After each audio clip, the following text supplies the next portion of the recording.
The flames danced higher against the darkening Texas sky as Olivia Zimmer watched her entire world burn to the ground. Acrid smoke filled her lungs as she stood frozen, her knuckles white from clutching the reins of her panicked horse who tugged and snorted beside her. Everything she owned, every stitch of clothing, every family heirloom, every cent of her savings was being consumed by the ruthless fire that engulfed her wagon. It was 1875, and Olivia had been just 3 days into her journey west after leaving behind the remnants of a life that had crumbled around her in Philadelphia. At 23, with no family remaining and a broken engagement behind her, she had invested everything in this fresh start, a deed to a small plot of land near Paso Robles, California, which was now nothing but ash floating on the evening breeze. Miss, are you hurt?" The deep voice broke through her stunned silence, and Olivia turned to see a tall figure approaching on horseback, silhouetted against the setting sun. She couldn't answer, her throat constricted with unshed tears as the stranger dismounted and cautiously approached. His spurs jangled with each step, the sound oddly comforting in the midst of disaster. "Your wagon's gone, madam. I saw the smoke from miles back." His voice was gentle, tinged with a southern drawl. As he came closer, Olivia could make out his features, a strong jaw dusted with stubble, eyes that reflected the orange glow of the fire, and a dusty, wide-brimmed hat that he now removed respectfully. "Everything," she finally managed to whisper. "Everything I own." The stranger looked from her to the blazing wagon and back again. He straightened his shoulders and extended a weathered hand. "Name's Vincent Lockwood, madam, ranch owner about 10 miles west of here." He gestured toward the burning wreckage. "I reckon you've got a choice to make now. You can let this defeat you." He paused, his eyes finding hers in the growing darkness. "Or you can start over with me." Olivia stared at him, bewildered by the offer from this man she had just met. "Start over? With you? I don't even know you, Mr. Lockwood." "Call me Vince," he said, a slight smile softening his features. "And no, you don't know me, but I've got a place with spare rooms, honest work, and safety until you figure out your next steps." "What's your name, madam?" "Olivia Zimmer," she replied, her voice steadier than she expected. Vince nodded, as if confirming something to himself. "Well, Miss Zimmer, night's falling fast and these parts aren't kind to folks alone after dark. My offer stands." Olivia looked once more at the blazing ruins of her wagon, her plans, her future, her independence all turning to cinders before her eyes. The rational part of her mind screamed warnings about trusting a stranger, but the reality of her situation left few alternatives. Death by exposure, starvation, or worse awaited a woman alone on the frontier. "I don't make a habit of accepting offers from men I've just met, Mr. Lockwood," she said, gathering what dignity she could, "but it seems I'm short on options at the moment." "That's the spirit," he said, something like admiration flickering in his eyes. "Practicality will get you far out west." He stepped back toward his horse, a sturdy chestnut gelding with a white blaze. "Can you ride?" "Yes," Olivia answered, grateful for at least one skill that might prove useful. Growing up, her father had insisted she learn, despite her mother's protests about propriety. "Good." Vince mounted his horse and extended an arm down to her. "We'll come back tomorrow to see if anything survived, but there's nothing more to be done tonight." Olivia hesitated only briefly before accepting his help, placing her foot in the stirrup and swinging up behind him. She kept her hands properly placed on his shoulders, maintaining what little distance she could while seated on the same horse. "What about my horse?" she asked, nodding toward the dappled mare still tethered nearby. "We'll lead her alongside," Vince said, reaching for the reins and securing them to his saddle horn. "Hold tight, Miss Zimmer. It's a bumpy ride back to Whispering Creek Ranch." As they rode away from the smoldering remains of her possessions, Olivia found herself fighting back tears. She had left Philadelphia with such hope, such determination to carve out a life of her own.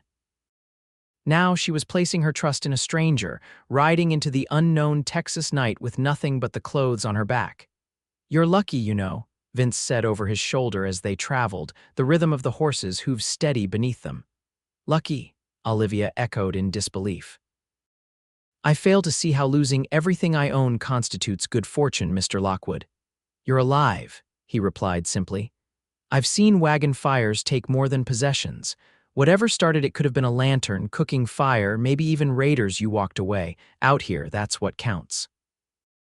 His words, practical and without sentiment, somehow steadied her. Olivia straightened her spine, fighting against the urge to lean her forehead against his broad back for comfort. "I suppose you're right," she conceded, "though it's difficult to feel fortunate at the moment." "Feeling comes later," Vince said. "Surviving comes first."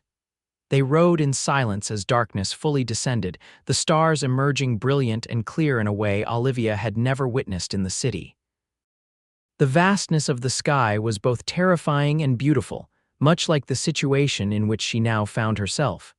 After what seemed like hours, lights appeared in the distance. As they drew closer, Olivia could make out the outline of several buildings, the largest being a modest but well-maintained farmhouse. Smaller structures, a barn, bunkhouse, and what appeared to be a workshop surrounded it in a neat arrangement. A fence line stretched into the darkness, hinting at the size of Vince's property. "Whispering Creek Ranch," Vince announced as they passed under an arched entrance. "It's not much, but it's home, it looks." Olivia searched for the right word: substantial. A chuckle rumbled through Vince's chest. "That's one way of putting it. Been building it up for 8 years now, started with nothing but that small cabin there." He pointed to a structure near the main house. "Now I've got 300 head of cattle, 12 horses, and enough land to keep expanding." As they approached the main house, the door swung open, spilling warm lamplight onto the porch. A woman in her 50s emerged, her gray streaked hair pulled back in a practical bun, her expression curious but not unkind. "Vincent Lockwood, who you got there?" she called out, wiping her hands on an apron. "Evening, Mrs. Holloway," Vince replied, guiding his horse to a stop. "This is Miss Olivia Zimmer. Her wagon burned a few hours' ride east. She'll be staying with us for a spell." Mrs. Holloway's eyes widened slightly, but she gave a brisk nod. "Lord have mercy, child, you must be half dead with shock." She bustled down the steps as Vince dismounted and then helped Olivia down. "Come inside, I've got stew on and fresh bread. Mrs. Holloway is my housekeeper," Vince explained to Olivia, "and the closest thing to civilization around these parts. Flatterer, Mrs." Holloway retorted, but there was affection in her voice. She placed a supportive arm around Olivia's shoulders. "Come along now. Food first, then we'll find you something clean to wear." "I'll see to the horses," Vince said, already leading both animals toward the barn. Olivia allowed herself to be guided into the house, the warmth and smell of cooking food hitting her with unexpected force. Her stomach growled loudly, reminding her that she hadn't eaten since a meager breakfast before the disaster.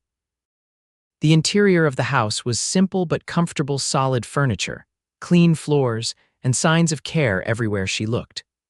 A large stone fireplace dominated one wall of the main room, with a cooking hearth to the side where Mrs. Holloway had clearly been preparing the evening meal.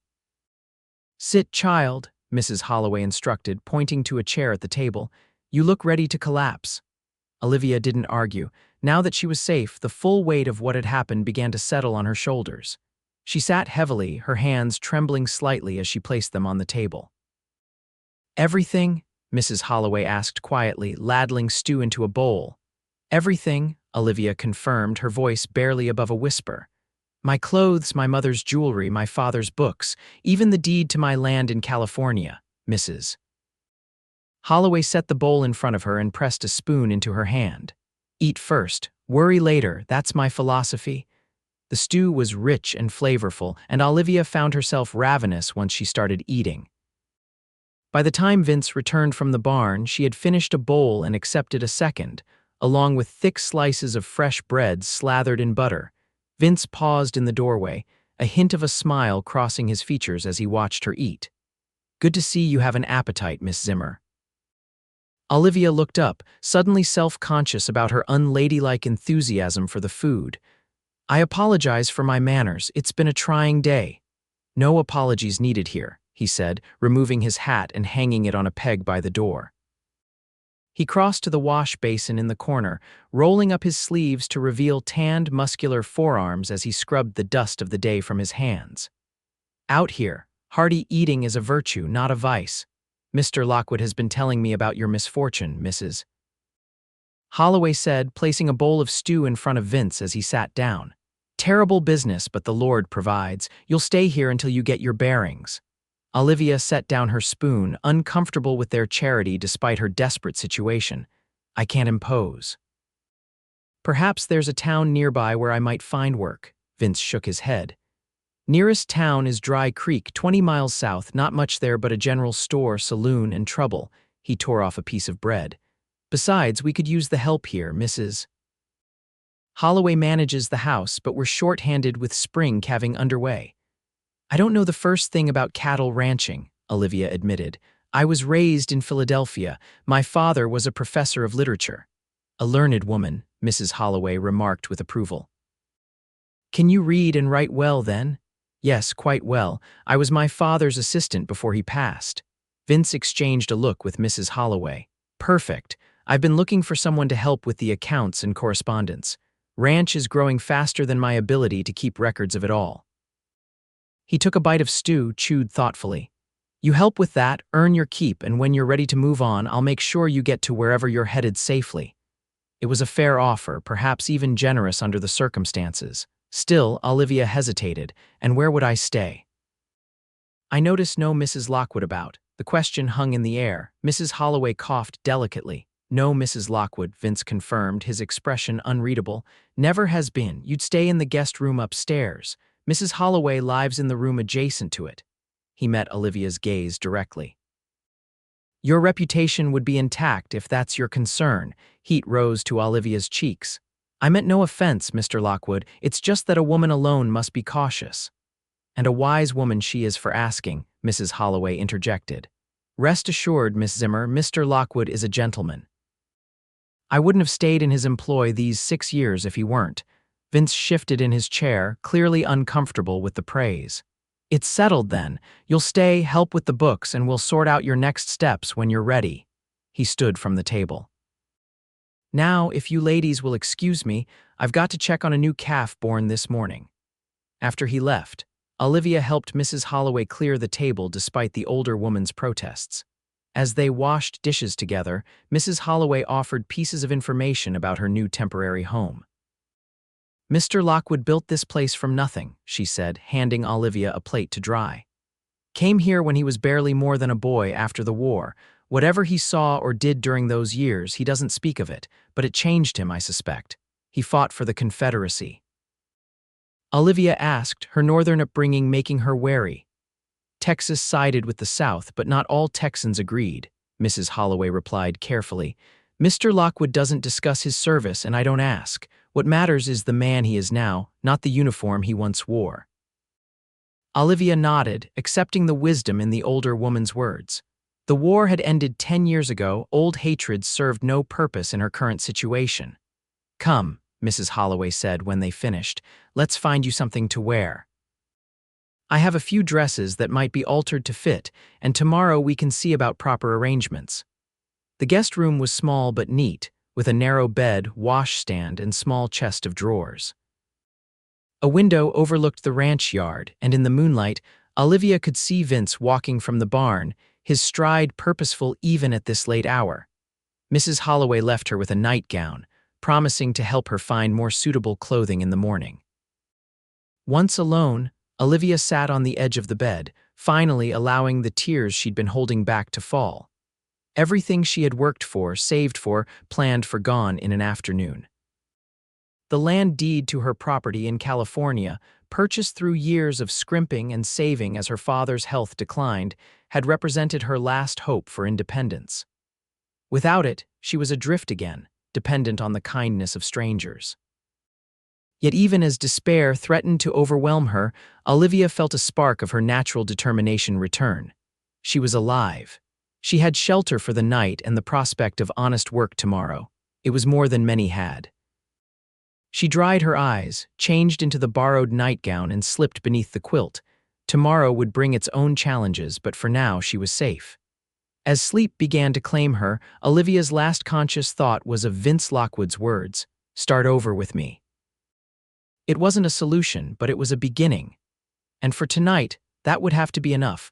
Morning arrived with the sounds of a working ranch rooster's crowing, horses nickering, and men's voices calling to one another as they began their day's tasks. Olivia woke disoriented, momentarily forgetting where she was and why. Reality crashed back as she took in the unfamiliar room and the borrowed nightgown. A soft knock at the door preceded Mrs. Holloway's entrance. The older woman carried a basin of steaming water and a small bundle of clothing. "Good morning, Miss Zimmer. I trust you slept well." She set the basin on the washstand and laid the clothing across the foot of the bed. "I've brought you some things to wear. They're simple, but they'll serve until we can get you properly outfitted." "Thank you, Mrs. Holloway." Olivia sat up, running a hand through her tangled hair. "You're very kind." "Nonsense, just Christian charity, nothing more." Mrs. Holloway's practical manner was oddly comforting. "Breakfast is ready when you are." "Mr. Lockwood has already eaten and gone out to the north pasture, but he said to tell you he'd like to discuss your duties when he returns midday." After Mrs. Holloway left, Olivia washed quickly and examined the clothing provided. There was a simple cotton dress in faded blue, clearly well worn but clean and mended with careful stitches. The accompanying undergarments were similarly modest but serviceable. Once dressed, Olivia did her best to arrange her hair with only a comb and pins borrowed from Mrs. Holloway's supply. Breakfast consisted of eggs, bacon, and biscuits with honey. Mrs. Holloway joined her, explaining more about the routine of the ranch as they ate.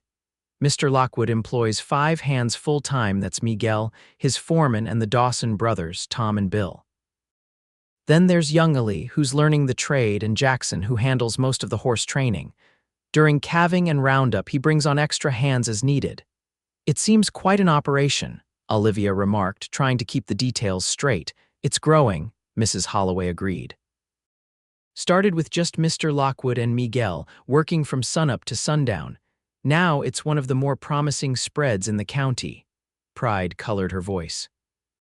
"You'll be taking your meals with us in the house, though the men eat in the bunkhouse except for Sunday dinner, when everyone gathers together."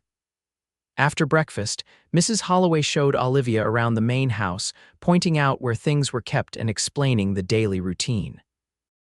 The tour ended in a small room off the main parlor, which contained a desk, bookshelves, and a locked cabinet.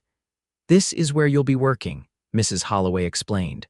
"Mr. Lockwood keeps the ranch accounts and correspondence here. I dust, but otherwise it's his private domain."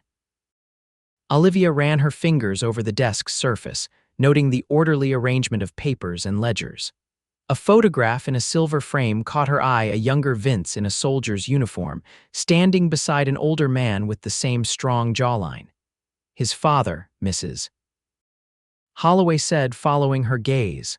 "Died at Gettysburg. Mr. Lockwood doesn't speak of it." The information settled uncomfortably in Olivia's mind. If Vince's father had died fighting for the Union, yet Vince was from Texas. The complexities of the war and its aftermath were evident even here, in this small room so far from the battlefields. The rest of the morning passed quickly as Olivia familiarized herself with the house and helped Mrs. Holloway with various chores. Despite her city upbringing, Olivia was no stranger to household work, having managed her father's modest home after her mother's death 7 years earlier. It was just past noon when the sound of approaching horses drew their attention. From the kitchen window, Olivia watched as Vince and another man rode into the yard, their horses dusty from the morning's work. "That's Miguel with him," Mrs. Holloway informed her. "Been with Mr. Lockwood since the beginning, knows more about cattle than any man I've met." Vince dismounted with the easy grace of a man who'd spent most of his life on horseback. He spoke briefly to Miguel, who nodded and led both horses toward the barn. Then he strode toward the house, removing his hat as he entered. "Ladies," he greeted them, his eyes briefly meeting Olivia's before moving to Mrs. Holloway. "Something smells mighty fine. Beef stew and fresh bread," Mrs. Holloway replied. "Be ready in about 20 minutes. You've time to clean up." Vince nodded, then turned his full attention to Olivia. "Miss Zimmer, how are you finding things today?" "Much improved from yesterday, Mr. Lockwood," she answered honestly. "Mrs. Holloway has been most helpful in getting me situated." "Good," he gestured toward the office. If you're feeling up to it, I'd like to show you what needs doing. After we eat, of course. Of course, Olivia agreed, surprised by her own eagerness to prove useful. Lunch was a quiet affair, with Vince eating heartily after his morning's work. He answered Olivia's polite questions about the ranch and its operations with straightforward information, neither embellishing nor minimizing the challenges of ranching in the Texas Hill Country. "Water's our biggest concern," he explained. "Whispering Creek runs year-round, but in drought years it diminishes. I've been digging additional wells and damming smaller tributaries to create reserves." "That sounds like a significant investment," Olivia observed. "Land without water is worthless," Vince replied simply. "Make the investment now, reap the benefits for generations." The casual mention of generations of a future extending beyond his own lifetime struck Olivia as profoundly optimistic. It was the kind of forward thinking her father had always respected, the planning for a time one might never see. After the meal, Vince led her to the office, where he unlocked the cabinet to reveal stacks of ledgers and correspondence. "I keep basic records," he explained, pulling out several books. "Cattle counts, expenses, profits from sales, but as the operation grows, it's becoming more complex. Buyers from Chicago and St. Louis want detailed inventories, breeding histories, health records." He showed her the current system, functional but basic, with occasional gaps and inconsistencies that reflected a busy rancher's priorities. "You mentioned your father was a professor," Vince continued. "I'm guessing you're comfortable with numbers and writing." "Yes," Olivia confirmed. "I managed my father's household accounts and helped organize his academic papers and correspondence." "Perfect." Vince pulled out a chair for her at the desk. "I'd like you to review these ledgers, identify any gaps or inconsistencies, and propose a more systematic approach." "Can you do that?"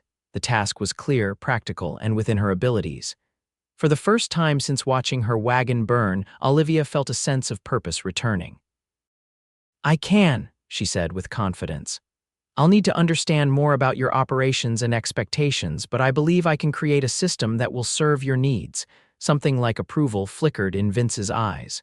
"Good. I'll be back this evening to review your initial thoughts." He moved toward the door, then paused. "Oh, and Miguel and I will ride out to where your wagon burned tomorrow at first light, see if anything survived." The reminder of her loss dimmed Olivia's newfound enthusiasm, but she nodded gratefully. "Thank you, Mr. Lockwood." "Vince," he corrected her. "If you're going to be working here, might as well use my name." After he left, Olivia turned her attention to the ledgers, immersing herself in columns of figures and notations. The work was absorbing, and she soon lost track of time as she began to understand the rhythm and pattern of the ranch's operations through its financial records. By late afternoon, she had drafted an outline for a more comprehensive bookkeeping system and created a list of questions for Vince. The task had been therapeutic, giving her mind something to focus on besides her losses. A soft knock interrupted her concentration. Mrs. Holloway entered with a tray bearing a pot of coffee and a plate of cookies. "You've been at it for hours, child," she said, setting the tray down. "Thought you might need refreshment." "Thank you, Mrs. Holloway." Olivia stretched, realizing how stiff she had become. "I lost track of time. A good sign that the work suits you." Mrs. Holloway poured coffee into a delicate china cup that seemed at odds with the rustic surroundings. "Mr. Lockwood will be pleased. He's been needing someone with a head for figures." Olivia accepted the coffee gratefully. "His operation is quite impressive for someone so young." She hesitated, then asked, "How old is Mr. Lockwood, if you don't mind my asking?"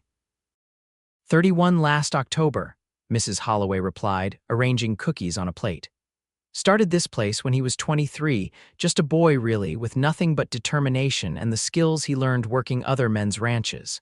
About 8 years older than herself then." Olivia tried to ignore why that information seemed important to note. "And he never married." The question slipped out before she could stop it. Mrs. Holloway's eyebrows rose slightly, but her voice remained neutral. "There was a girl before my time here, daughter of another rancher. Story goes they were to be wed, but she chose a banker from San Antonio instead. More comfortable life, I suppose." She shrugged. "Mr. Lockwood doesn't speak of it and no one asks." Of course, Olivia said quickly, embarrassed by her curiosity. I apologize for prying. Natural questions for a young woman in a strange house, Mrs. Holloway said kindly. But Mr. Lockwood is a private man, respecting that will serve you well here. She straightened, smoothing her apron. Supper will be at 6, don't work too hard before then. Left alone again, Olivia sipped her coffee and contemplated the man who had rescued her. Vincent Lockwood was clearly successful, respected by his employees, and generous to a stranger in need. Yet there was a reserve about him, a careful distance that she suspected few were allowed to breach. Not that it mattered, she reminded herself firmly. Her stay at Whispering Creek Ranch was temporary just until she could earn enough to make her way to California, perhaps purchase another land deed, and continue with her original plan. Vincent Lockwood's personal history was none of her concern. Still, as she returned to the ledgers, Olivia found herself wondering about the woman who had chosen comfort over the determined young rancher, and whether she ever regretted that decision. The next week settled into a rhythm that provided Olivia with the stability she desperately needed. Each morning she rose early, breakfasted with Mrs. Holloway, and then spent the day organizing Vince's accounts and correspondence. In the evenings, after the men returned from their work, she would review her progress with Vince, who proved to be a quick study of her improved systems. Their discussions were primarily business-like, focused on the ranch operations, though occasionally they would touch on broader topics, books they had read, places they had visited, or events shaping the nation. Vince surprised her with his knowledge on many subjects, clearly self-educated beyond the basics typical of many frontier men. The expedition to the burned Wagon site had yielded little. A few metal items, a pot, the frame of her trunk, and miraculously, a small locket containing miniature portraits of her parents were all that survived. Vince had presented these recovered treasures to her without ceremony, but with a gentleness that acknowledged their significance. Not much, he had said, placing the items on the desk before her, but sometimes small things matter most. Olivia had been unable to speak past the lump in her throat, merely nodding her thanks as she cradled the locket in her palm. That night she had wept again for all she had lost, but the tears felt different, cleansing rather than despairing. By the second week, Mrs. Holloway had arranged for fabric to be brought from Dry Creek, and together they began fashioning a modest wardrobe for Olivia.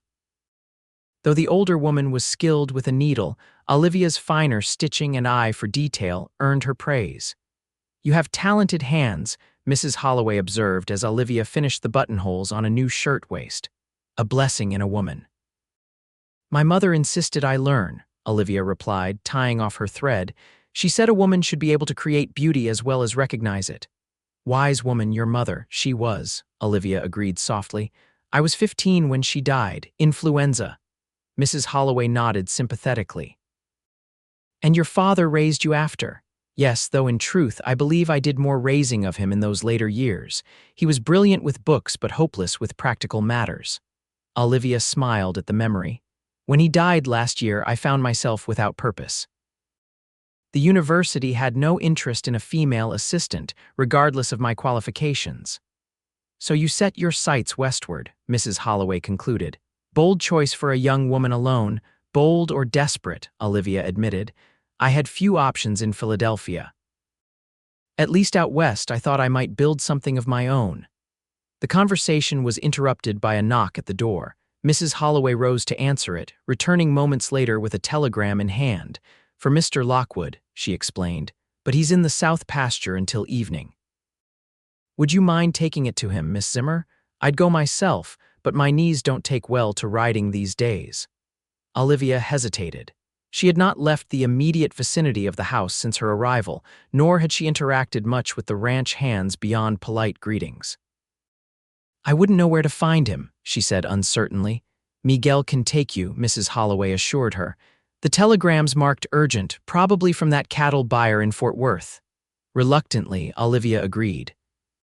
After changing into her sturdiest skirt and borrowing a pair of riding boots from Mrs. Holloway's closet, she met Miguel at the barn, where he had already saddled a gentle mare for her use. "Miss Zimmer," he greeted her with a respectful nod. "You ride before." Yes, though it's been some time, she admitted. Miguel's weathered face creased in a brief smile. Rosaleda is gentle, she take care of you. The ride to the south pasture took nearly an hour, during which Miguel proved to be surprisingly talkative, pointing out landmarks and sharing bits of the ranch's history. Olivia learned that he had met Vince during the final year of the war when both were working cattle drives for a rancher near San Antonio.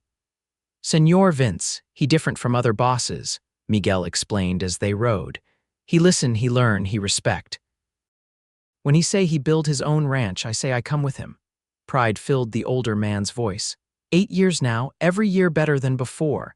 He seems very dedicated, Olivia observed, carefully guiding her mount around a rocky patch. She, dedicated, also. Miguel seemed to search for the right word. Lonely, I think. Ranch is his life, his child, his wife, nothing else. Before Olivia could respond to this unexpected insight, Miguel pointed ahead to a group of riders visible in the distance. There, Senor Vince and the men. They approached the group, who were engaged in separating cattle from the main herd. Vince spotted them and rode over, his expression curious. Miguel, Miss Zimmer. He tipped his hat. Everything all right at the house? Yes, Olivia assured him quickly. Mrs. Holloway asked me to bring you this. She handed him the telegram. It's marked urgent. Vince took the envelope, his fingers brushing hers briefly in the exchange. He opened it and read the contents, his brow furrowing slightly. Problem, boss? Miguel asked, possibly. Vince folded the telegram and tucked it into his shirt pocket. Walters needs an answer about the Fort Worth sale by tomorrow. Says another buyer is interested. He looked at Olivia. We've been negotiating the sale of 50 head. He's offering a fair price, but I was hoping for better terms. I see, Olivia said, though ranch business was still new territory for her. I'll need to send a reply. Vince glanced at the position of the sun. Too late to ride to town and back before dark. He made a quick decision. Miguel, can you handle things here if I return to the house with Miss Zimmer? She, no problem, Miguel agreed easily. We finished this section by sunset. The ride back was different with just the two of them. Vince set a comfortable pace, occasionally pointing out features of his land with obvious pride: a newly cleared field, a spring-fed pond, a stand of oak trees he had planted as saplings when he first acquired the property. You've accomplished a great deal in 8 years, Olivia remarked, genuinely impressed. There's more to do, Vince replied. Land this size needs constant attention. Every improvement leads to 3 more needed. Yet you seem to enjoy the challenge. He considered this, then nodded slowly. I do. There's satisfaction in building something lasting. A pause, then. What about your land in California? What did you plan to do with it? The question caught her off guard. They had not spoken much about her lost plans since that first night. It wasn't large, just 20 acres near Paso Robles. I thought perhaps an orchard. The climate there is suitable for fruit trees. Good thinking, Vince approved.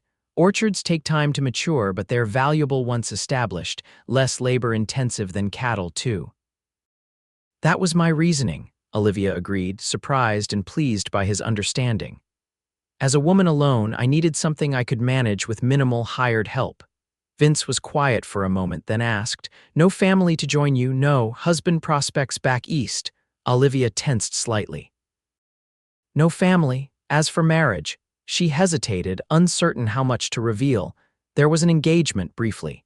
It ended when my father died and my circumstances changed. Understanding dawned in Vince's eyes. He withdrew when your financial situation became clear. He suggested we postpone indefinitely, Olivia corrected, the old hurt still evident in her tone. Apparently, a professor's daughter with no dowry was less appealing than he had initially calculated. His loss, Vince said simply, the words carrying no flattery, just a straightforward assessment. They rode in companionable silence for a while, the late afternoon sun casting long shadows across the rolling landscape. When the ranch buildings came into view, Vince spoke again. Miss Zimmer, Olivia, I want you to know that your work these past weeks has been valuable. The new accounting system you've implemented is already saving time and providing clearer information for decision-making. Thank you, she replied, warmed by the praise. I'm glad to be useful. More than useful, he corrected. I'd like you to consider staying on permanently as the ranch's official bookkeeper and administrator. The offer was unexpected. Permanently, she echoed. With fair wages, of course, Vince continued, enough to save toward whatever future plans you develop. And the guest room would remain yours for as long as needed. It was a generous proposition, offering security and purpose when she had little of either. Yet Olivia hesitated, uncertain if accepting would mean abandoning her dream of independence completely. May I think about it? She asked finally, of course. Vince guided his horse toward the barn. Take all the time you need, the offer stands. That evening, after Vince had composed and sent his reply to the cattle buyer, Olivia found herself unable to sleep, her mind churning with the implications of his offer. From her window, she could see a light still burning in the small study downstairs, suggesting that Vince was also awake, perhaps reviewing the very accounts she had organized. On impulse, she pulled a shawl around her shoulders over her nightgown and descended the stairs quietly, intending only to retrieve the book she had been reading from the parlor. As she passed the study door, however, Vince's voice stopped her. "Miss Zimmer, is everything all right?" She turned to find him standing in the doorway, his shirt sleeves rolled up and his collar unbuttoned, a ledger in his hand. The informality of his appearance made her acutely aware of her own state of undress, though her nightgown and shawl were perfectly modest. "I couldn't sleep," she explained, keeping her voice low to avoid waking Mrs. Holloway. "I thought I might read for a while." "A good remedy for a restless mind," Vince agreed. He hesitated, then gestured to the study. "I've just made a pot of coffee. Would you care for some? We could discuss your thoughts on my offer." The propriety of sharing coffee with her employer while both were in various states of undress was questionable, but the house was quiet, the hour late, and Olivia found herself nodding her acceptance. The study was warm and surprisingly cozy, with a small fire burning in the grate and the desk lamp casting a gentle glow. Vince poured coffee into 2 cups and offered her the more comfortable of the 2 chairs. "Your system is working well," he said, gesturing to the open ledger on his desk. "The cattle's sale to Walters will be properly recorded in a way that makes sense, thanks to you." "I'm glad," Olivia replied, warming her hands on the coffee cup. "Organization brings clarity, my father always said." "Wise man." Vince settled into his chair. "You've been thinking about my offer." "Yes," Olivia took a sip of coffee, gathering her thoughts. "It's very generous, and under different circumstances I would accept without hesitation." "But," Vince prompted gently, "but I left Philadelphia with a specific goal: independence, a place of my own." She met his gaze directly. "Working here would provide security, but it wouldn't be building something for myself." Rather than appearing offended, Vince nodded thoughtfully. "I understand that desire better than most." He set his cup down and leaned forward slightly. "What if there was a way to achieve both?" "Both?" Olivia echoed, confused. "Security here while working toward independence," Vince clarified. "I have more land than I currently use effectively. What if you were to develop a portion of it, say 20 acres, similar to your California plot, as your own enterprise alongside your work for the ranch?" The proposal was unexpected and intriguing. "You would allow that?" "Not allow, encourage." Vince's expression was earnest. "Your orchard idea is sound. Texas soil is different from California, but certain fruits thrive here, peaches especially. You could start small, reinvest profits, and build something sustainable over time." "Why would you offer this?" Olivia asked, genuinely puzzled by his generosity. Vince was quiet for a moment, his eyes on the fire. 8 years ago, someone gave me a chance when I had nothing but determination and a willingness to work. Changed the course of my life." He looked back at her. "Sometimes a person just needs opportunity, not charity." The distinction resonated deeply with Olivia. What he was offering wasn't a handout, but a pathway, a chance to prove herself while building toward her own goals. "I would need to learn about what grows well here," she said slowly, ideas already forming. "Research varieties, planting methods, care requirements." "The general store in Dry Creek carries agricultural bulletins from the state university," Vince offered, "and there's a successful orchard about 50 miles south. We could arrange a visit." The word slipped out before she could stop it. A slight smile touched Vince's lips. If you'd allow me to accompany you, I have some interest in diversifying the ranch's income sources. It was a graceful way of maintaining professional boundaries while offering assistance, and Olivia appreciated both the help and the respect it implied. I would welcome your company and insights, Mr. Lockwood. She extended her hand formally. And I accept your offer of employment and the opportunity to develop land for my own enterprise. Vince's hand engulfed hers, warm and calloused from years of ranch work. Excellent. We'll draw up terms tomorrow that satisfy us both. His grip was firm but gentle. And please, it's Vince, especially if we're to be business partners of a sort. Vince, Olivia repeated, finding she liked the sound of his name on her lips. And you must call me Olivia. Their hands remained clasped a moment longer than strictly necessary, and when they parted, Olivia felt a curious warmth that had nothing to do with the fire or the coffee. To new beginnings, Vince said quietly, raising his cup. To new beginnings, she echoed, touching her cup to his. Later, as she finally drifted toward sleep, Olivia reflected on how dramatically her circumstances had changed in just 2 weeks. From utter devastation watching her wagon burn to a new position, and the prospect of building her own enterprise, it was more than she could have hoped for in the aftermath of disaster. And if her thoughts lingered on Vince's smile and the warmth of his hand around hers, she attributed it to gratitude and the lateness of the hour. Nothing more. Spring gave way to summer, and with it came changes to both the ranch and Olivia's role within it. The agreement she and Vince had formalized allocated her 20 acres on the eastern edge of the property, with water access from a small tributary of Whispering Creek. Her mornings were devoted to the ranch's books and correspondence, her afternoons to learning everything she could about fruit cultivation in the Texas Hill Country. True to his word, Vince had taken her to visit the orchard south of Dry Creek, where the owner, a weathered man named Harrison, had shared valuable insights about soil preparation, variety selection, and the realities of the market. On the ride back, Vince had surprised her with a set of agricultural bulletins he'd purchased in town, along with a journal specifically for her orchard plans. "Planning prevents problems," he'd said simply when she thanked him. As July's heat intensified, Olivia's days fell into a pleasant routine. She rose early, often joining Vince for coffee on the porch before the day's work began. These quiet moments, watching the sun rise over the hills while discussing plans for the day, had become precious to her, a time when formality relaxed and conversation flowed easily between them. Mrs. Holloway observed these morning meetings with knowing eyes but made no comment, though Olivia occasionally caught her hiding a smile when Vince lingered at the breakfast table longer than necessary. By mid-July, Olivia had earned enough to purchase proper clothing and personal items, restoring some semblance of her former life. The trunk in her room slowly filled with practical dresses, a Sunday best outfit, and small comforts that made the guest room truly hers. She had insisted on paying rent to Vince, despite his initial refusal, arguing that a true businesswoman paid her own way. "Stubborn," he had muttered, finally accepting a nominal sum that they both knew was below market value.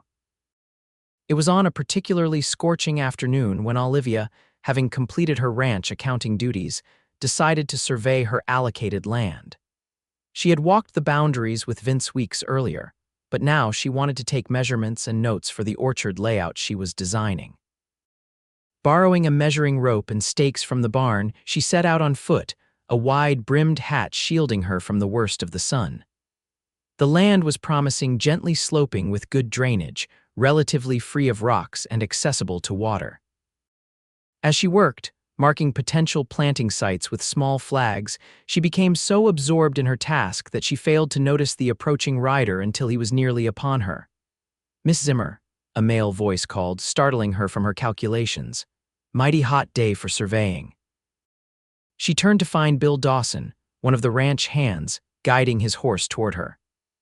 Unlike Miguel and the others, who treated her with unfailing respect, Bill had occasionally made her uncomfortable with lingering looks and unnecessary proximity when they crossed paths. "Mr. Dawson," she acknowledged with a polite nod, subtly increasing the distance between them. I wanted to map out the orchard site while the light was good. He dismounted, uninvited, and approached. Orchard, seems like a lot of work for a woman alone. His tone suggested skepticism about her capabilities. Most worthwhile endeavors require effort, Olivia replied evenly, keeping her measuring rope in hand as both tool and barrier. Bill moved closer, ostensibly examining her markers. Boss seems mighty interested in your project. Spends a lot of time helping you, doesn't he? The insinuation was clear, and Olivia felt heat rise to her cheeks that had nothing to do with the sun. Mr. Lockwood has been professional and supportive of all his employees' initiatives, she stated firmly. As foreman, I'm sure you appreciate his attention to the ranch's diversification. Sure, Bill agreed with a smile that didn't reach his eyes. Just interesting is all. Woman shows up with nothing. Few months later she's got land, position, the boss's ear. He shrugged. Makes a man wonder what special talents you might have. Anger flared within Olivia, but she kept her composure. Mr. Dawson, I believe Miguel was looking for you earlier regarding the north fence line. You should probably attend to that. Miguel can wait, Bill said, taking another step closer. I'm more interested in getting to know you better, Miss Zimmer. Been here months now, and we've hardly spoken.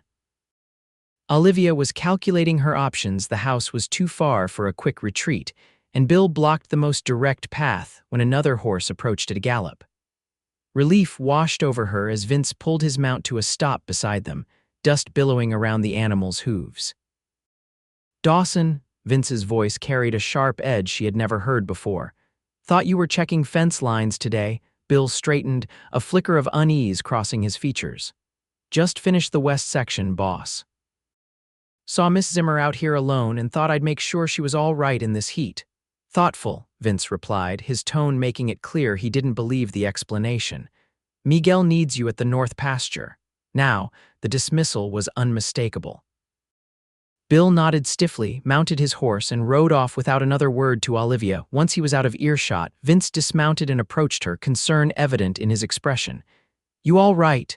Yes, Olivia assured him, though her hands still trembled slightly. Nothing happened. He was just inappropriate with his comments. Vince's jaw tightened. What did he say? Olivia hesitated, reluctant to repeat the insinuations. He implied that my position here was due to factors other than my skills. She met Vince's gaze directly. That I had earned your favor through means other than professional competence. Anger flashed in Vince's eyes, and for a moment, Olivia thought he might pursue Bill to address the insult immediately. Instead, he took a deep breath, visibly collecting himself. I'll handle Dawson, he said, his voice controlled. His behavior was unacceptable and won't be tolerated.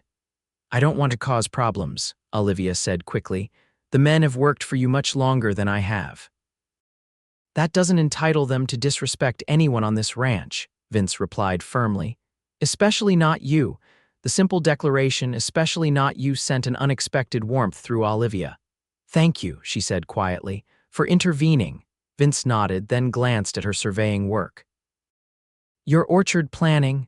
Grateful for the change of subject, Olivia showed him the rough layout she had been marking. I'm thinking 3 main sections, peaches primarily, as you suggested, but also some plums and perhaps apples for variety. The irrigation would follow this natural contour. As she explained her vision, Vince listened attentively, asking thoughtful questions and offering suggestions based on his knowledge of the land. The uncomfortable encounter with Bill faded as they walked the property together, discussing soil amendments and windbreak plantings. By the time they headed back to the house, the sun was beginning to set, painting the hills in gold and amber. They walked side by side, Vince leading his horse, their conversation shifting from orchards to broader topics. Have you written to anyone in Philadelphia? Vince asked.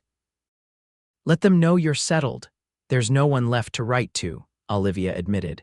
My father's colleagues sent condolences after his passing, but our social circle was limited to academia.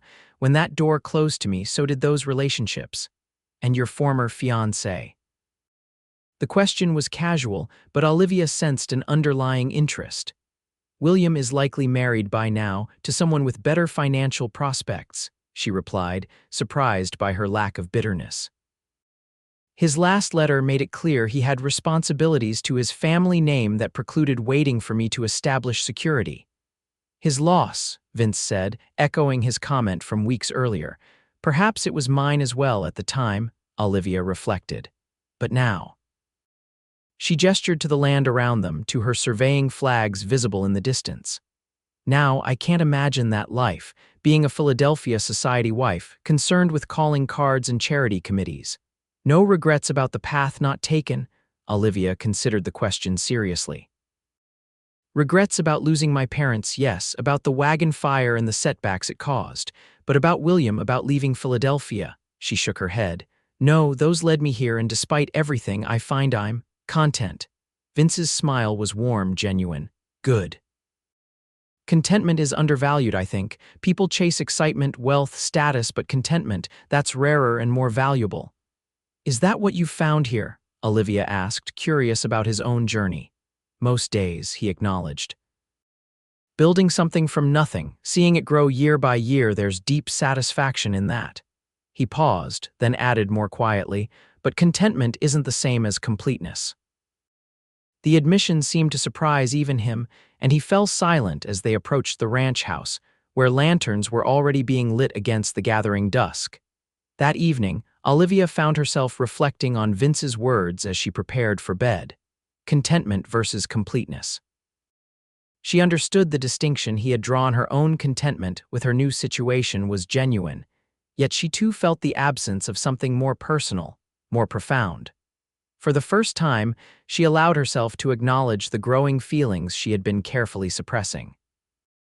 Vincent Lockwood had begun as her rescuer, become her employer, and now stood somewhere between friend and something else. Something she had not expected to find in the aftermath of disaster. Whether he felt similarly, she could not say with certainty. There were moments, a lingering glance, a touch that lasted just longer than necessary, conversations that extended beyond business into personal territory that suggested he might.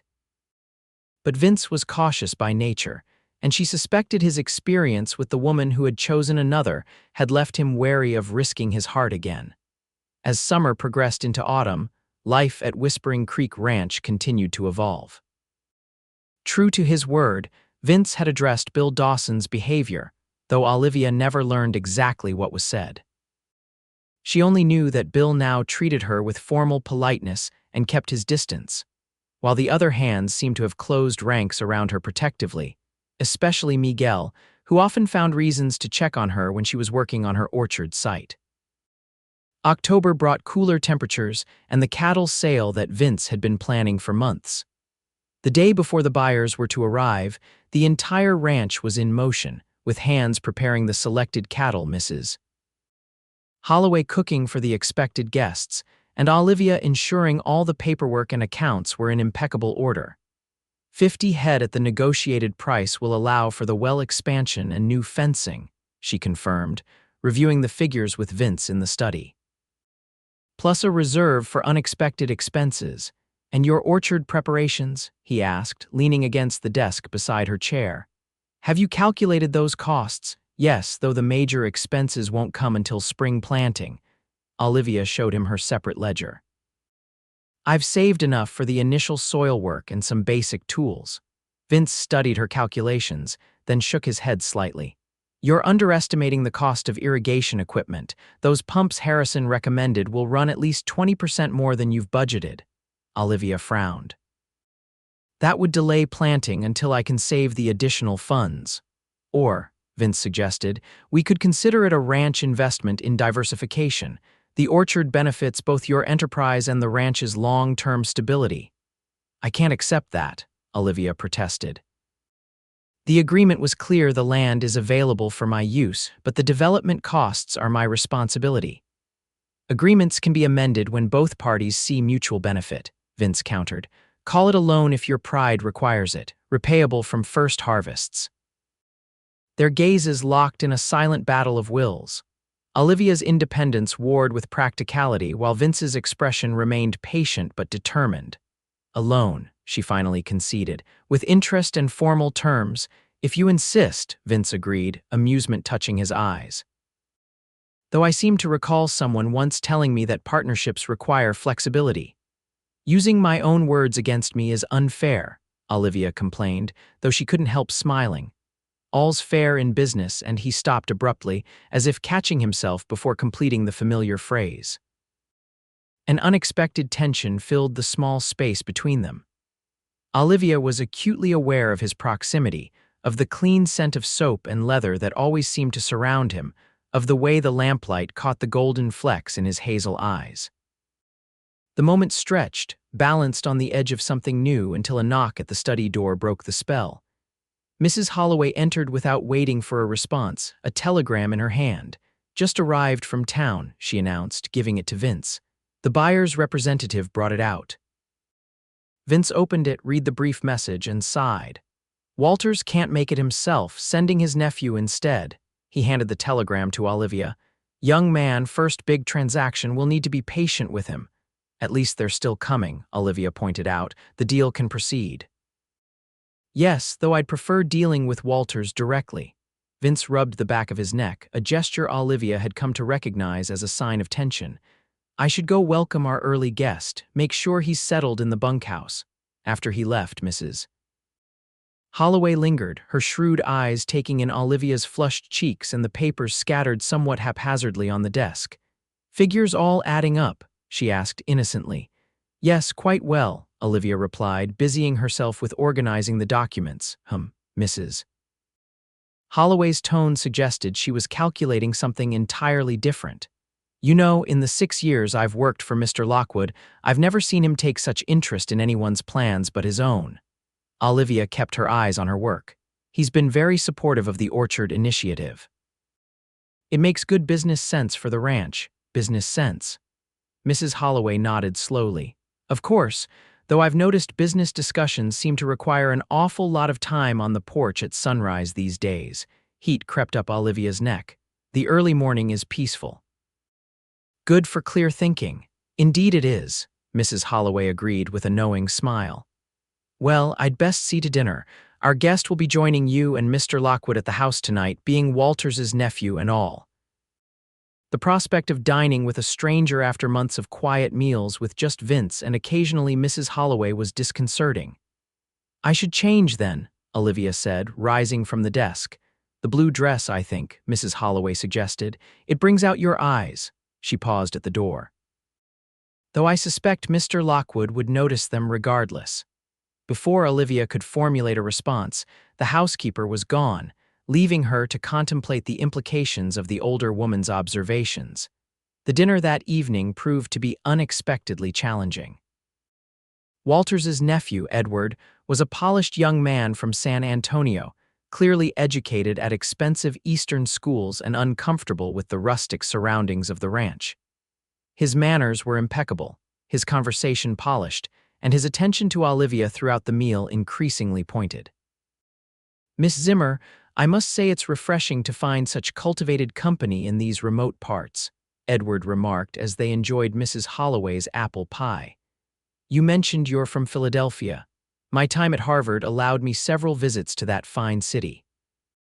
"Yes, I grew up there," Olivia confirmed politely, "though I find much to appreciate about Texas now." "Admirable adaptability," Edward praised, his smile lingering. "Still, you must miss the theaters, the libraries, the society of like-minded individuals." From the head of the table, Vince observed the exchange with an expressionless face that Olivia had come to recognize as his mask for displeasure. He had been increasingly quiet as Edward monopolized the conversation, especially when the young man's flattery toward Olivia became more pronounced. "Miss Zimmer has established quite a reputation locally for her business acumen," Vince interjected. "Her accounting innovations have significantly improved our operations." "How fascinating," Edward replied, though his tone suggested otherwise. "Though surely such talents would be better applied in more substantial enterprises. My uncle's firm in San Antonio is always seeking intelligent assistants for their banking operations." The suggestion that Olivia might be interested in leaving Whispering Creek for a position in San Antonio hung in the air like a challenge. Vince's hand tightened almost imperceptibly around his coffee cup. "While I appreciate the implied compliment, Mr. Walters," Olivia responded carefully, "I have commitments here that I find both professionally and personally fulfilling." "Commitments can be adjusted when better opportunities arise," Edward persisted. "San Antonio offers cultural advantages that simply can't exist in such isolated settings." "Cultural advantages aren't everything," Vince remarked dryly. "Some find value in building something meaningful rather than simply consuming what others have created." The subtle rebuke caused a flush to rise in Edward's cheeks. "Of course, there's nobility in manual labor," he conceded with a patronizing smile. "But surely Miss Zimmer's refinement and education suggest aspirations beyond ranch accounts and, what was it, an orchard project?" "My aspirations are my own to define, Mr. Walters," Olivia stated firmly. "And I find great satisfaction in creating tangible results from my efforts. The orchard represents not just a business venture but a personal achievement that no position in San Antonio could replace." The tension around the table was palpable. Mrs. Holloway, who had been serving coffee, exchanged a knowing look with Olivia before discreetly withdrawing to the kitchen. Edward, seemingly oblivious to the undercurrents, continued his campaign. "Perhaps you might visit San Antonio sometime soon, Miss Zimmer. I would be delighted to show you the opportunities available there. My family has connections throughout the city." Before Olivia could respond, Vince stood from the table. "If you'll excuse us, Mr. Walters, we have an early start tomorrow for the cattle inspection. Miss Zimmer and I need to finalize some details before then." The dismissal was clear, though couched in business terms. Edward rose reluctantly, bowing slightly to Olivia. "Of course. Business before pleasure. I look forward to continuing our conversation tomorrow, Miss Zimmer." After Edward retired to the guest quarters in the bunkhouse, Vince closed the dining room door and turned to Olivia, frustration evident in his stance. "I apologize for his behavior," he said. "Had I known Walters was sending his nephew instead of coming himself, I might have reconsidered the sale." "He was merely being conversational," Olivia pointed out, though she had been uncomfortable with Edward's attention. "He was being presumptuous," Vince corrected. "Suggesting you'd be better suited to San Antonio, offering to show you the city." He shook his head. Typical of these Eastern-educated sons who think a few years at Harvard qualify them to judge everyone else's choices. The vehemence in his tone surprised Olivia. "Vince, does it matter what Edward Walters thinks of my choices? The important thing is to complete the cattle sale successfully. It matters when he's sitting at my table trying to lure away my—" Vince stopped abruptly. "Your what?" Olivia asked quietly, her heart suddenly beating faster. Vince ran a hand through his hair, a rare gesture of uncertainty from a man usually so composed. "My bookkeeper," he finished, though his expression suggested he'd intended something else entirely. Disappointment flickered through Olivia, though she kept her face neutral. "Well, there's no danger of that. As I told Mr. Walters, I have commitments here that I value." "Good," Vince said, his voice dropping slightly, "because I've grown accustomed to our morning coffee discussions and would find them difficult to replace." It wasn't quite a declaration, but for Vince, it was an unusually personal admission. Olivia felt a smile forming despite her attempt at professional composure. "As would I," she admitted. "The coffee here is superior to anything San Antonio could offer, I'm certain." A hint of answering humor warmed Vince's eyes. "Is that so?" "Absolutely," Olivia confirmed with mock seriousness. "And the company is adequately civilized despite Mr. Walters's concerns." "High praise indeed," Vince murmured, taking a step closer. "Though I suspect our Eastern friend would be scandalized by how uncivilized my thoughts were becoming during dinner." The admission hung between them, shifting the atmosphere from light banter to something heavier, more significant. Olivia was acutely aware of how alone they were, of the dimmed lamps casting soft shadows across Vince's features, of the subtle scent of his shaving soap. "Vince," she began, uncertain what she wanted to say but feeling that something important balanced on this moment. A sharp knock interrupted them as Mrs. Holloway entered with a coffee pot. "Thought you might want fresh coffee for your business discussion," she announced, her knowing expression suggesting she was well aware there had been no actual business being discussed. The spell broken, Vince stepped back, clearing his throat. "Thank you, Mrs. Holloway. I think we've covered the essentials for tomorrow, however. Miss Zimmer should get her rest." "Of course," Mrs. Holloway agreed placidly. "Early start tomorrow, as you said." With the moment lost, Olivia nodded her agreement. "Good night, then. I'll see you both in the morning."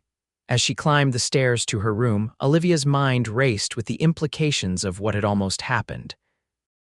Vince's reaction to Edward's attention, his near slip in claiming her as something more than an employee, the tension that had crackled between them before Mrs. Holloway's timely or untimely interruption all pointed toward feelings that mirrored her own growing attachment. Yet caution remained. Her position at Whispering Creek was still fundamentally dependent on Vince's goodwill, her orchard dreams tied to his land. If she had misinterpreted his interest, or if a relationship between them soured, she would once again find herself starting over from nothing. Sleep came slowly that night, her dreams filled with conflicting images, Edward Walters offering her a life of comfort in San Antonio, contrasted with Vince standing beside her in a flourishing orchard, his hand warm in hers as they surveyed what they had built together. The cattle sale the following day proceeded smoothly despite the underlying tension. Edward continued his attentions toward Olivia whenever opportunity allowed, while Vince maintained a professional distance that was noticeably cooler than their usual interaction. By afternoon, the deal was concluded, the paperwork signed, and arrangements made for the cattle to be driven to the nearest railhead the following week. As Edward prepared to depart, he made one final attempt. "Miss Zimmer, my invitation stands. San Antonio would welcome a woman of your capabilities and charm. Should you ever reconsider your rural commitments, this card bears my office address." He pressed a calling card into her hand, his fingers lingering on hers longer than propriety dictated. From several yards away, where he was speaking with Miguel about the upcoming cattle drive, Vince observed the exchange with narrowed eyes. "Thank you, Mr. Walters, but as I've explained, my future is here," Olivia replied firmly, withdrawing her hand and pocketing the card without looking at it. "I wish you a safe journey back to San Antonio." Edward's smile tightened. "The offer remains open, regardless. Small ranches like this one often fall victim to larger operations or economic downturns. It's wise to maintain connections with more stable enterprises." The implied criticism of Whispering Creek's prospects irritated Olivia more than his personal attentions had. "Mr. Lockwood's ranch is one of the most efficiently managed operations in the region, Mr. Walters. Its future is quite secure, I assure you." "Your loyalty is admirable if perhaps misplaced," Edward observed with a patronizing smile. "Good day, Miss Zimmer. I do hope we meet again under more cosmopolitan circumstances." After Edward's departure, a subtle tension lingered at Whispering Creek.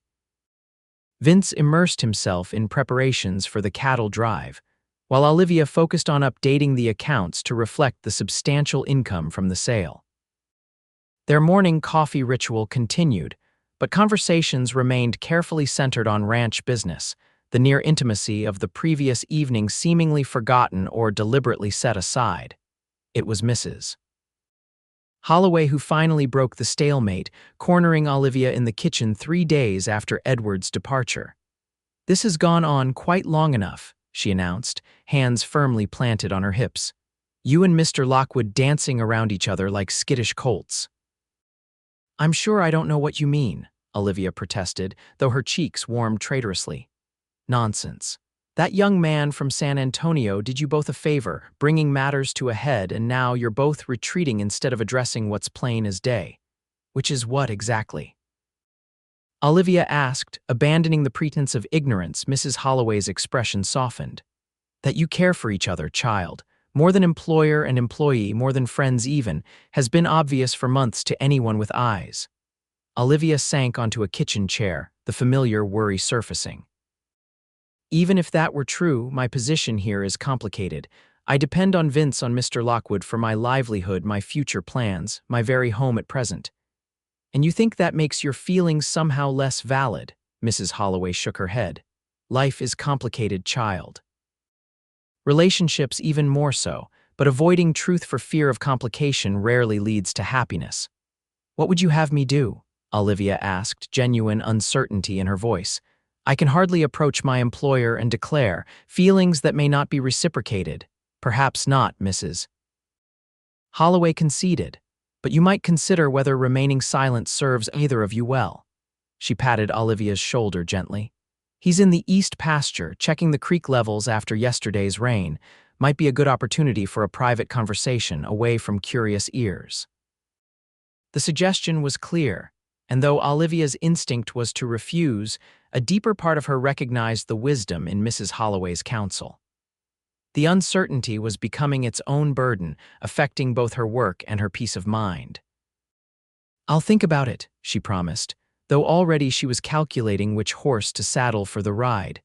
An hour later, Olivia approached the east pasture, her heart beating an uneven rhythm against her ribs.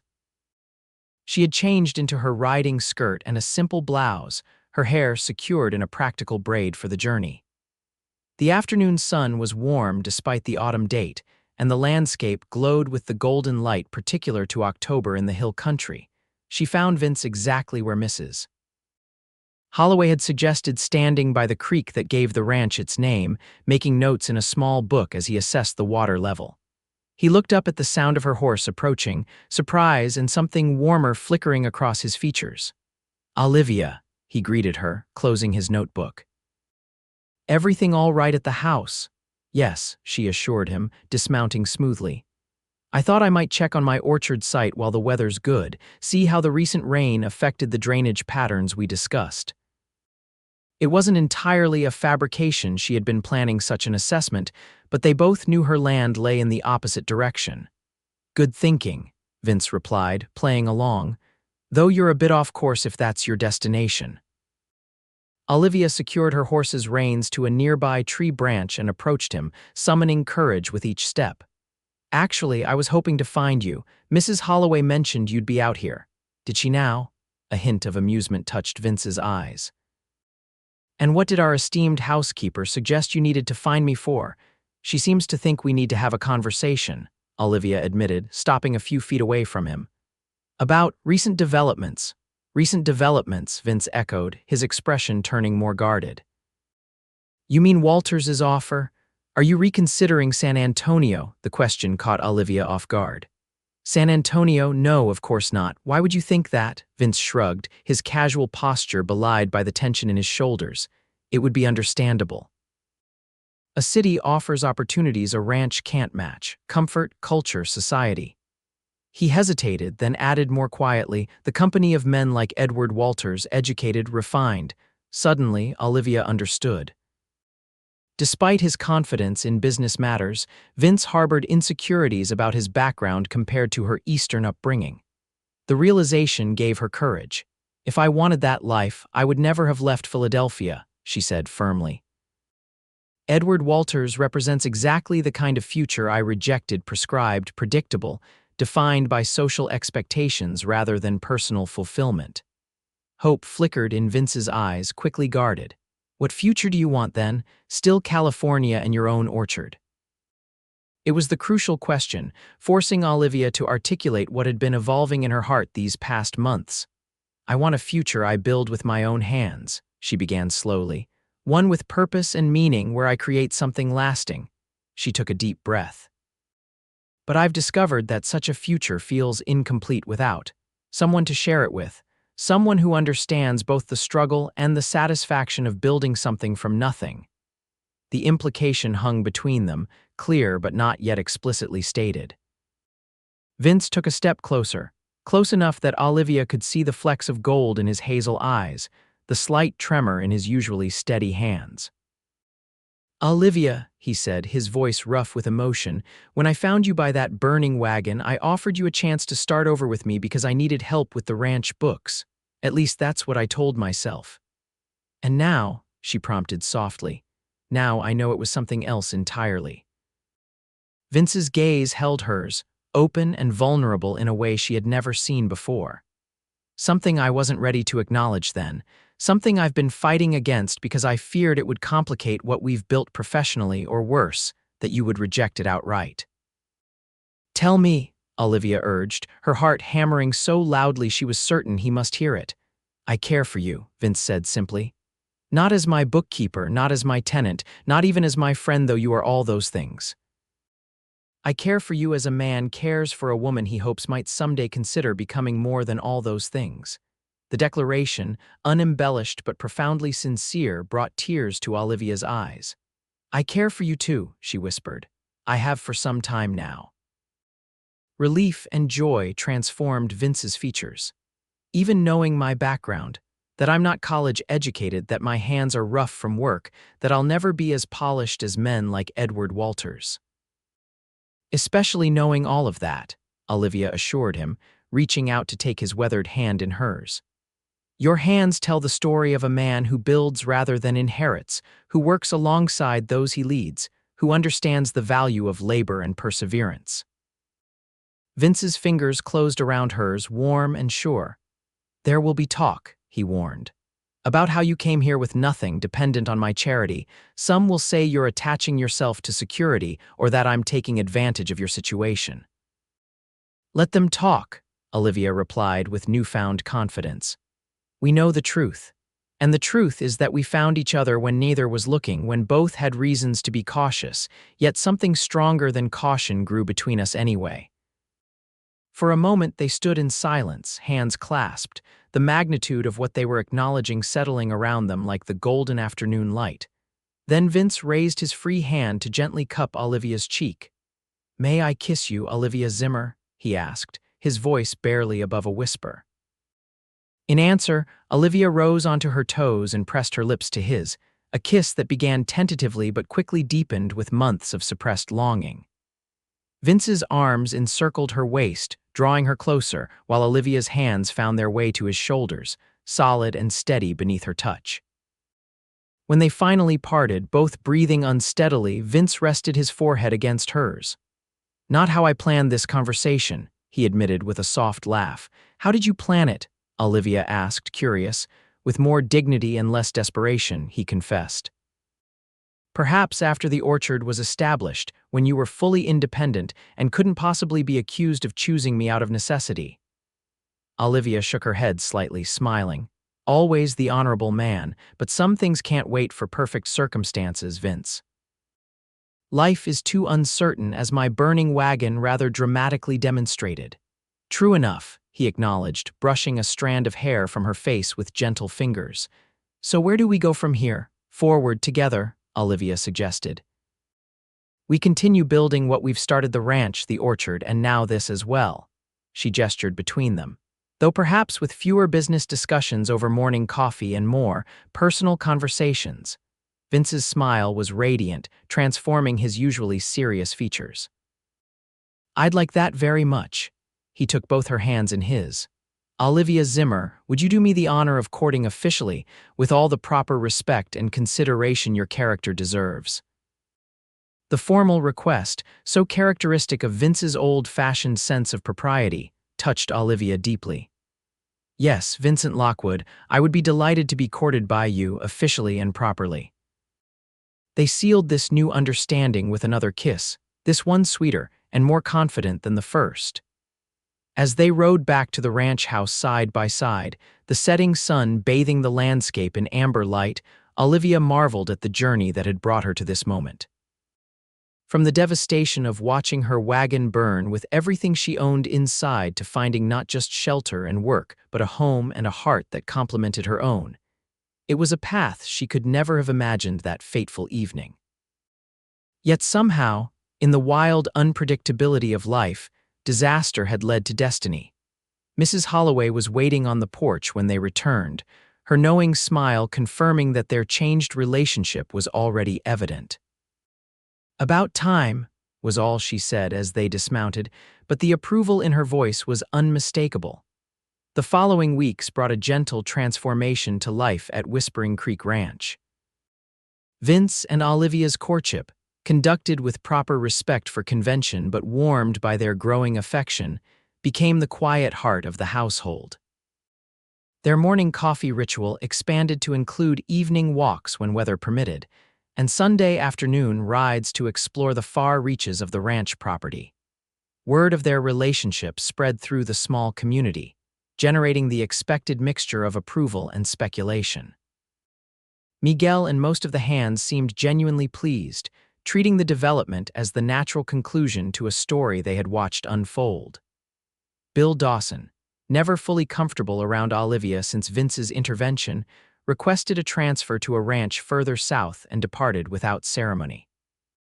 By early December, with winter settling over the hill country in a milder form than Olivia had known in Philadelphia, preparations for her orchard had progressed significantly.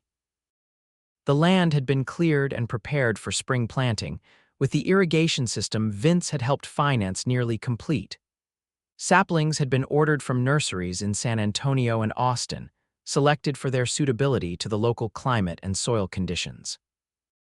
It was during the annual Christmas gathering at the ranch, with all the hands and their families invited for a feast and celebration, that Vince surprised Olivia with an unexpected announcement.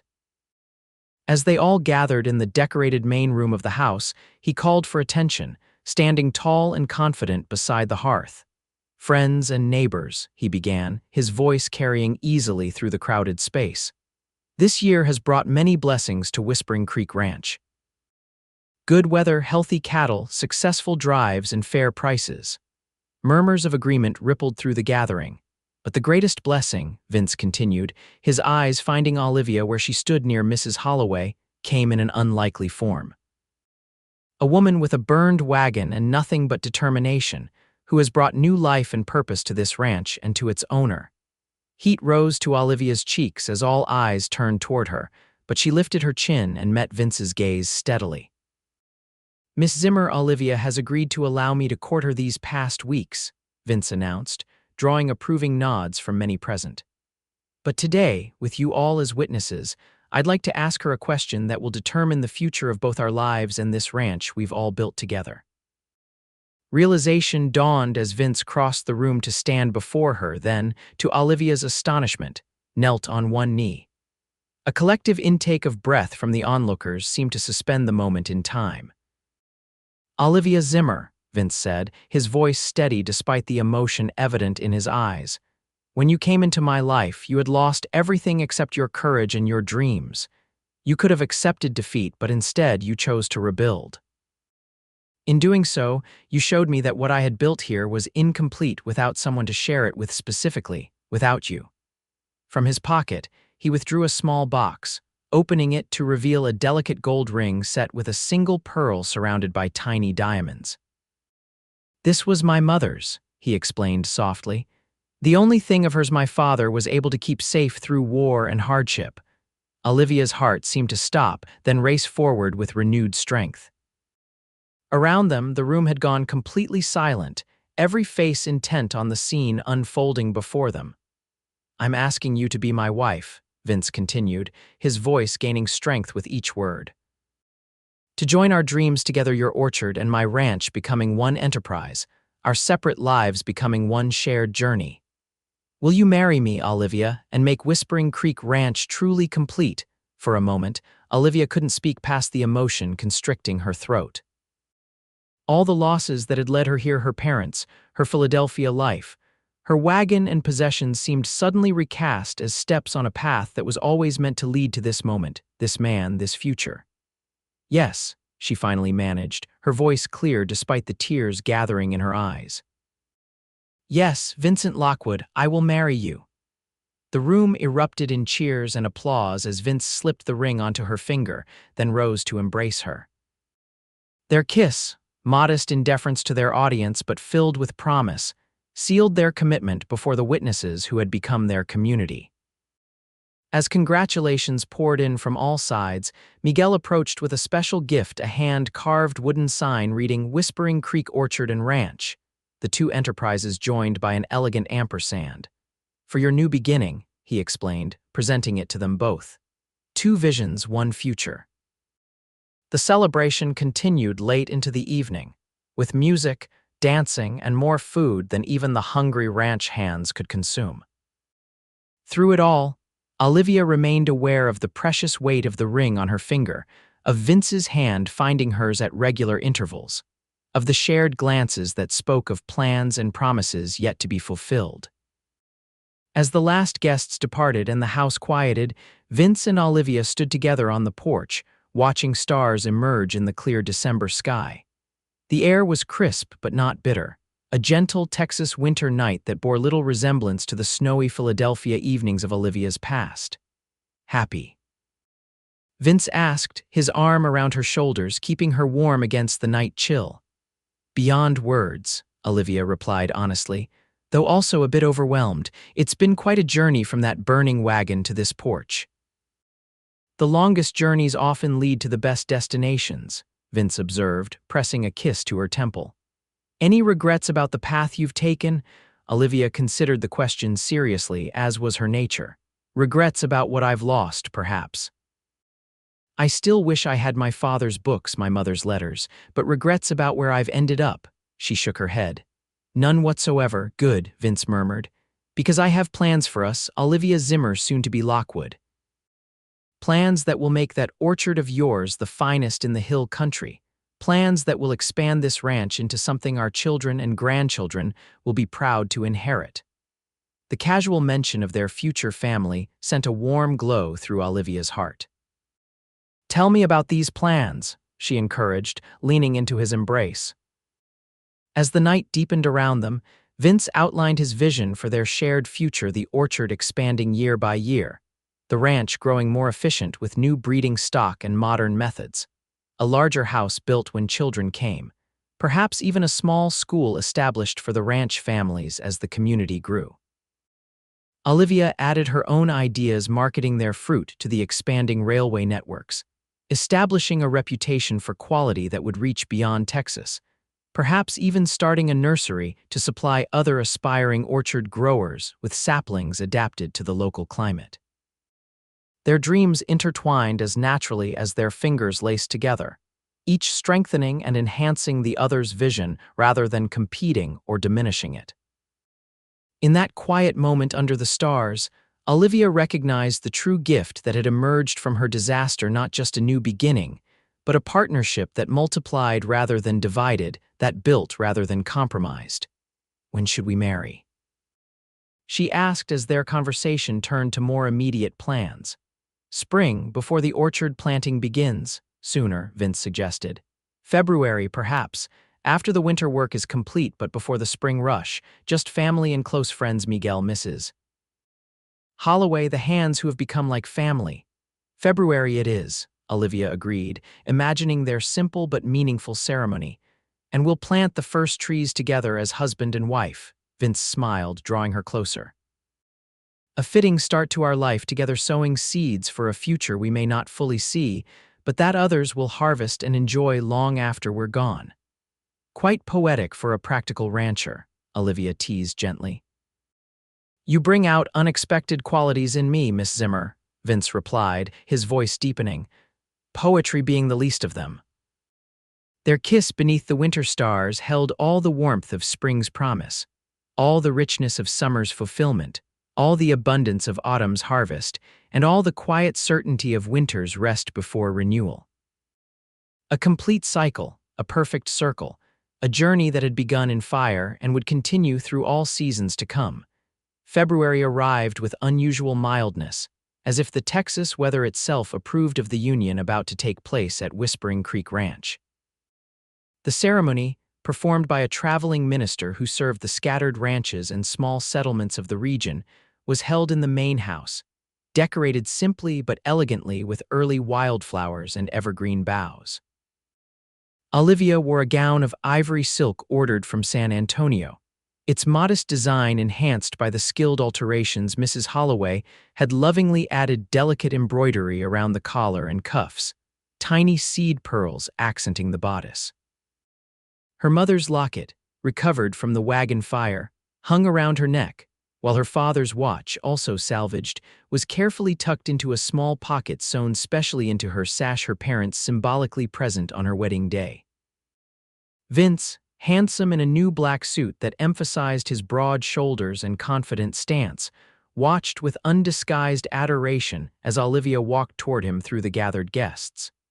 Miguel stood proudly as his best man, while Mrs.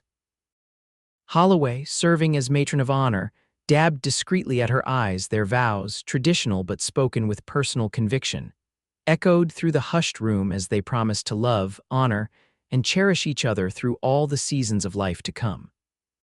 When the minister pronounced them husband and wife, the cheer that rose from their assembled friends and neighbors seemed to lift the very rafters of the house. The celebration that followed carried all the warmth and genuine joy of a community that had watched their relationship develop and flourish. There was music from guitars and fiddles, dancing that grew increasingly enthusiastic as the evening progressed, and food prepared by Mrs. Holloway with assistance from the wives of several ranch hands, a feast that represented the bounty of the land they all cherished. As tradition dictated, Vince and Olivia slipped away while the celebration continued. Riding to a small cabin, Vince had renovated on the far western edge of the property a private retreat for their 3-day honeymoon, before returning to the work of the ranch and orchard. The cabin, rustic but comfortable, had been transformed with fresh linens, a crackling fire in the stone hearth, and vases of early spring flowers. As Vince carried Olivia across the threshold, both laughing at the somewhat awkward tradition, the simplicity and intimacy of the space enveloped them in a cocoon of privacy after weeks of preparation and public attention. "Welcome home, Mrs. Lockwood," Vince said softly, setting her gently on her feet but keeping his arms around her waist. "Thank you, Mr. Lockwood," Olivia replied, her eyes shining with happiness and a touch of newfound shyness. "Though this isn't our permanent home, is it?" "No, just our honeymoon retreat." Vince pressed a gentle kiss to her forehead. "Our home is the main house, though I've been thinking we might want to expand it before long. Add a proper library for your books, perhaps a nursery." The mention of a nursery brought a blush to Olivia's cheeks, but also a smile of anticipation. "I'd like that very much," she admitted. "A house that grows with our family."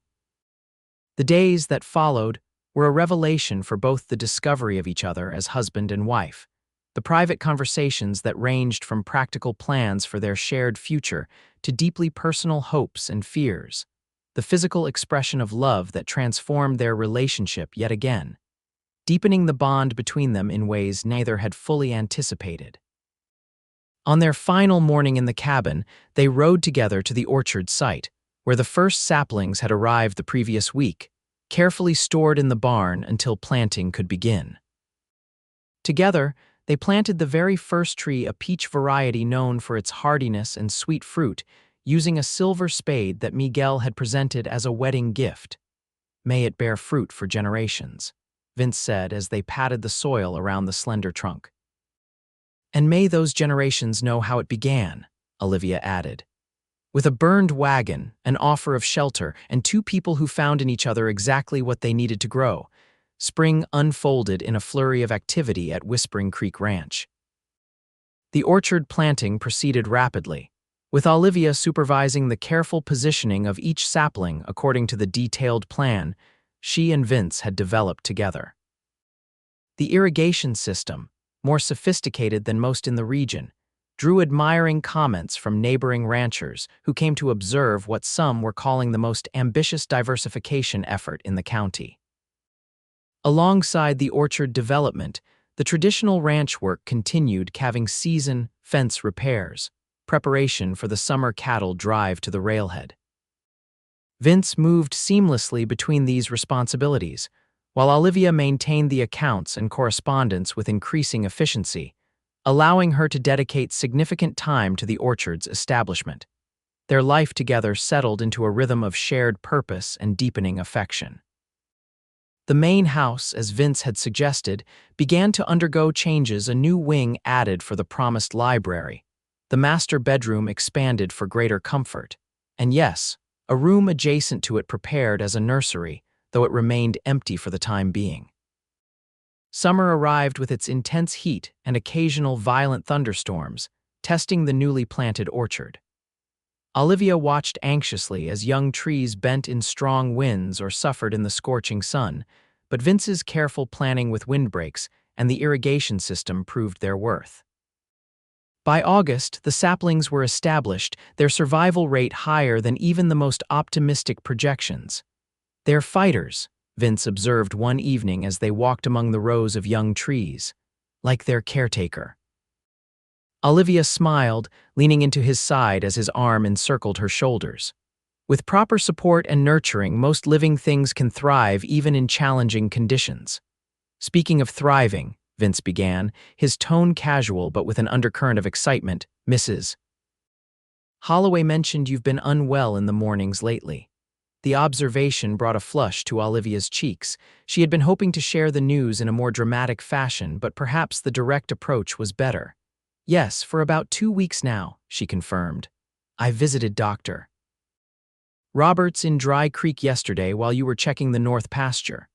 Vince stopped walking, turning to face her fully, hope and question clear in his expression. And he confirmed what I suspected," Olivia said, her hand instinctively moving to rest on her still flat abdomen. "We're expecting a child, Vince. Due in early spring, just about when the orchard might see its first blossoms." The joy that transformed Vince's features was a sight Olivia knew she would treasure forever. He lifted her gently, spinning her in a circle before carefully setting her back on her feet and dropping to his knees before her. With tender reverence, he placed his hands over hers where it rested on her stomach. "A child," he whispered, his voice thick with emotion. "Our child." "The first of several, I hope," Olivia said softly, her free hand caressing his hair. "I've always wanted a large family." Vince looked up at her, his eyes shining with unshed tears. "I never dared hope for such happiness," he admitted. "When I found you by that burning wagon, I thought I was offering you a chance to rebuild your life. I never imagined you would help me build something far greater than I had ever achieved on my own." "We built it together," Olivia reminded him, helping him to his feet and into her embrace. "And we'll continue building this ranch, our orchard, our family for all the years to come." As autumn painted the hills in gold and crimson, news of the coming child spread through the ranch and surrounding community, bringing a new wave of congratulations and good wishes. Mrs. Holloway took it upon herself to begin preparations for the baby's arrival, organizing linens and furniture for the nursery with the efficiency that characterized all her efforts. Miguel, who had become almost a father figure to both Vince and Olivia, took particular pride in constructing a cradle from the wood of an oak tree that had stood on the original homestead site. His skilled hands carved intricate patterns of leaves and branches around the edges, symbols of growth and continuity that moved Olivia to tears when he presented it. "For the next generation of Whispering Creek," he said simply, his weathered face creased in a rare wide smile. As winter approached, bringing a quieter period to ranch operations, Vince and Olivia often found themselves in the library he had built for her, planning not just for the coming season but for years ahead. Maps of the property were spread across the large oak table, with sections marked for future orchard expansion, improved grazing areas, and eventually a small schoolhouse for their children and those of the ranch hands. "Thinking big," Olivia observed one evening as Vince sketched a possible layout for a processing facility that would allow them to preserve and ship their fruit more efficiently. "Thinking of legacy," he corrected gently. "What we leave for our children and their children after them." The concept of legacy had taken on new meaning for Olivia as her body changed, the evidence of their child's growth becoming more pronounced with each passing week. What had begun as a personal quest for independence had transformed into something far richer, the creation of a future that would extend beyond her own lifetime. On a crisp March morning, as the first hints of green appeared on the orchard saplings, Olivia went into labor. The midwife from Dry Creek had been staying at the ranch for a week in anticipation, and Mrs. Holloway had prepared everything needed for the birth. Vince, initially banished to the hallway as was customary, refused to be separated from his wife during such a critical time. "I've delivered countless calves and foals," he argued when the midwife protested, "and more importantly, she's my wife. I'll not have her face this alone." His insistence, unusual for the time but characteristic of his protective nature, prevailed. Throughout the long labor, Vince remained at Olivia's side, supporting her through each contraction, wiping her brow, murmuring encouragement when her strength seemed to flag. "You've faced worse than this," he reminded her during a particularly difficult hour. "A woman who could lose everything in a fire and build a new life from ashes can certainly bring our child safely into the world." His confidence bolstered her resolve, and as dawn broke on the following day, their son entered the world with a lusty cry that echoed through the house. Thomas Miguel Lockwood, named for Olivia's father and the man who had stood by Vince since the ranch's beginning, had his father's strong features and his mother's determined expression, even in his first hours. Holding her son in the quiet aftermath of birth, with Vince's arm protectively around them both, Olivia experienced a sense of completion she had never known before. The journey that had begun with that devastating fire had led to this moment of perfect fulfillment: a husband who valued her as an equal partner, a home built with shared vision, a child who represented their hope for the future, and an enterprise that combined their separate dreams into a unified whole. "We've come full circle," she murmured, tracing her finger along Thomas's tiny cheek, "from loss to abundance. And this is just the beginning," Vince promised, his voice soft with wonder as he watched their son grasp his finger with surprising strength. "The best is yet to come." Epilogue: 10 years later, the orchard was in full bloom, a sea of pink and white blossoms stretching across what had grown to 50 acres of carefully tended trees. Bees hummed busily among the flowers, promising a bountiful harvest in the months to come. The sign at the entrance, Whispering Creek Orchard and Ranch, had been joined by a smaller one announcing award-winning peaches and preserves, recognition from the State Agricultural Society of the quality their operation had achieved. Olivia stood at the edge of the orchard, watching as 10-year-old Thomas led his 7-year-old sister, Elizabeth, and 4-year-old brother, James, through the rows, pointing out the different varieties and their characteristics. Even at his young age, Thomas showed an impressive knowledge of the orchard operations, his natural intelligence enhanced by the education Olivia provided in the schoolhouse that now served all the ranch children. From behind her, strong arms encircled her expanding waistline, and Vince's chin rested gently on her shoulder. "The children seem to be conducting a serious inspection," he observed, amusement coloring his voice. "Thomas is explaining why the Alberta peaches produce larger fruit than the June gold," Olivia replied, leaning back against her husband's chest. "He's considering whether we should phase out some varieties in favor of others." "Quite the businessman already," Vince noted proudly. "Though I notice he's included Elizabeth and James in his deliberations. Diplomatic as well. He understands that Whispering Creek will be their shared legacy someday," Olivia said, "just as we've always taught them." The ranch had prospered beyond their early projections, now encompassing over 2,000 acres with a reputation for quality cattle, innovative agricultural practices, and the finest fruit in 3 counties. The original house had expanded twice more, and a community of sorts had grown around the operation, the bunkhouse now joined by small family cabins for married hands, the schoolhouse serving 20 children, and a small chapel built 2 years earlier for Sunday services. What had begun as Olivia's personal orchard project now employed several women from neighboring ranches, who helped with harvesting and the preserves operation that had become a significant income source. Jars of Whispering Creek preserves were shipped as far as Chicago and St. Louis, commanding premium prices for their quality.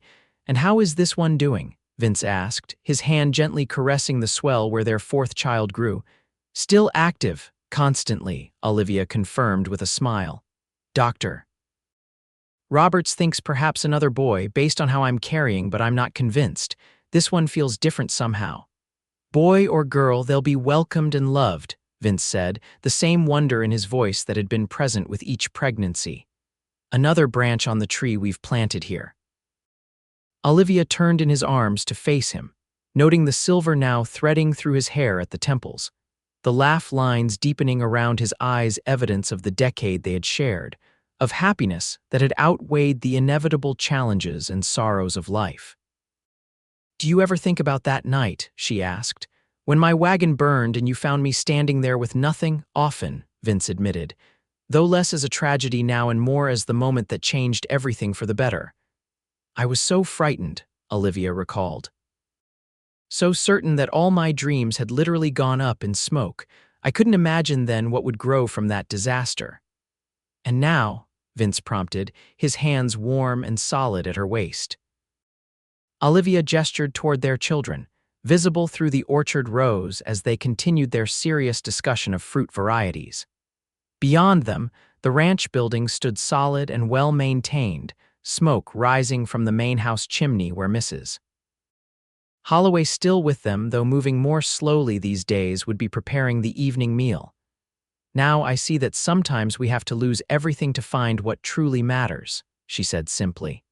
"That first night when you said start over with me, I thought you were offering temporary shelter. I never dreamed you were offering a whole new life, a better one than I could have built alone."